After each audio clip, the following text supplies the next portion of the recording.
నువ్వున్నావు, నాన్నున్నారు, బావున్నాడు. మేమంతా ఉంటాం. నీతోనే ఉంటాం. నీకు సపోర్ట్ చేస్తాం. కానీ ఎన్నాళ్ళు? కొన్నాళ్ళు మాత్రమే. ఆ తర్వాత నీకంటూ ఒక లైఫ్, నీతో ఒక మనిషి ఉండాలి కదా. నీకు పెళ్లి కావాలి కదా. ఇప్పుడు నా పెళ్లి గురించి ఎందుకు లేక? హాను, ఈరోజు నువ్వు తీసుకునే నిర్ణయమే రేపటి రోజున నీ భవిష్యత్ని నిర్ణయిస్తుంది. నా కోసం నీ కిడ్నీ ఇచ్చేస్తే రేపు నిన్ను పెళ్లి చేసుకోవడానికి ఎవరు ముందుకొస్తారు?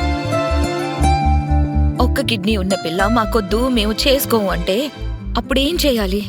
అక్కా, నువ్వనుకున్నది ఏదీ జరగదు. అదే జరుగుతుందను. ఎవరైనా మంచి అమ్మాయిని పెళ్లి చేసుకోవాలని అనుకుంటారు, కానీ లోపాలున్న వాళ్ళని